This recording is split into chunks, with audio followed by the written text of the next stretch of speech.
Deux articles qui sont parus cet été, un dans la revue qui s'appelle PNAS et le deuxième dans une revue qui s'appelle Nature, Écologie et Évolution. Alors ils ont un lien, c'est qu'ils regardent tous les deux l'impact du changement climatique, d'une part sur quelque chose qui est très important pour la sécurité alimentaire, donc le rendement des cultures, cette fois à l'échelle planétaire. Et ensuite, le deuxième article est un peu plus conceptuel. Ce qu'il dit en quelque sorte, c'est que le meilleur est passé et que le pire est à venir, parce qu'on a profité plus de la fertilisation par le CO2 que du réchauffement climatique en termes de stockage du carbone, mais que dans le futur, on pense que en fait, le réchauffement ou le dérèglement climatique va surpasser les effets positifs, bénéfiques du CO2, qu'on appelle la fertilisation par le CO2. Alors, cette figure, en fait, elle représente le résultat de toute la synthèse qui est faite dans cet article qui est paru dans PNAS, puisqu'elle montre en pourcentage de changement de rendement par degré de réchauffement sur l'axe des Y, les changements de rendement pour 4 grandes cultures planétaires, le blé, le riz, le maïs et le soja. Alors, la première chose qu'on voit, c'est que toutes les barres grises qui représentent la moyenne de toutes les estimations, sont négatives. Ça veut dire que quand le climat, par exemple, se réchauffe de 1 degré, en moyenne sur la planète, eh bien, on aura à peu près 6% de moins de production de blé. Dans chaque barre grise, il y a des petits points de différentes couleurs qui représentent en fait différentes approches relativement indépendantes qui ont été utilisées dans cette synthèse.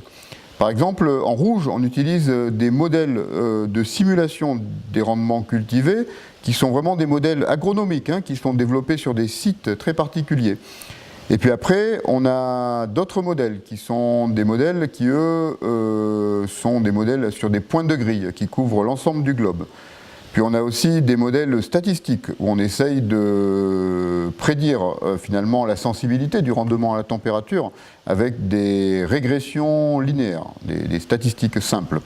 Et enfin, peut-être le plus intéressant, c'est le point en jaune. C'est-à-dire qu'on a quelques expériences dans le monde où des agronomes, des chercheurs en agronomie ont soumis des cultures, des parcelles à des réchauffements, et donc ils ont observé une baisse de rendement. Et ce qui est quand même assez frappant, à part peut-être pour le maïs, c'est que dans l'ensemble, eh bien, ces estimations donnent tous un effet relativement convergent, un effet négatif du réchauffement sur le rendement des cultures. Ça veut dire que même s'il y a des régions où le réchauffement va augmenter la productivité des zones agricoles, si on regarde un peu une intégration planétaire, pour ces 4 céréales, qui sont la principale source de nourriture pour l'humanité, eh bien, on s'attend à ce que le changement de température cause une diminution importante de rendement. Pour donner une comparaison, quand on parle de 6% de rendement pour 1 degré de réchauffement, typiquement les gains technologiques, ce qu'on a appelé la révolution verte, l'amélioration des espèces cultivées et des pratiques, ça représente un gain de l'ordre de 1 à 1,5% par an.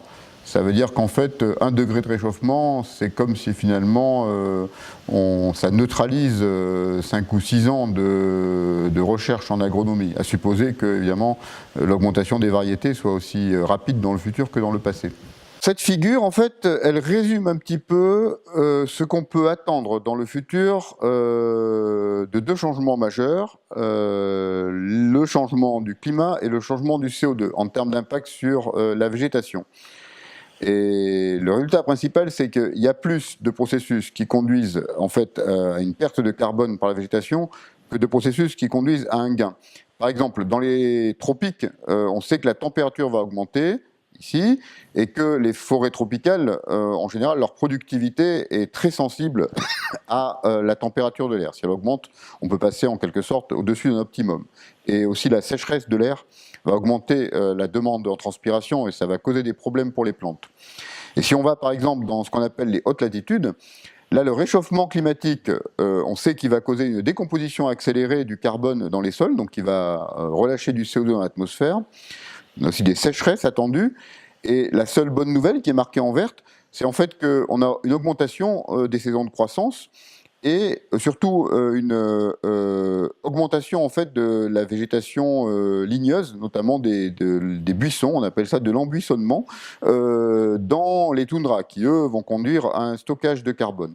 Alors cette figure, elle résume un petit peu le contenu de l'article en termes de processus qui sont discutés. Tout ce qui est en marron, c'est plutôt des processus négatifs, perte de carbone, et tout ce qui est en vert, il y en a un petit peu moins évidemment, ce sont des processus positifs, des gains de carbone. Et ce qu'on explique, c'est que en fait, la somme des pertes va dépasser la somme des gains.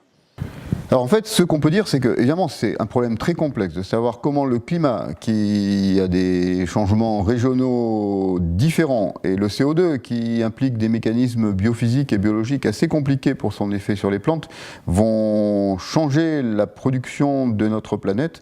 Et peut-être que la meilleure approche possible, c'est de pouvoir intégrer d'une part de la théorie, ensuite des modèles numériques pour pouvoir quantifier par exemple la distribution spatiale et temporelle des effets, et ensuite l'expérimentation. Par exemple sur les cultures, on s'est servi de mesures de réchauffement sur des parcelles cultivées pour regarder la sensibilité des rendements à un réchauffement climatique.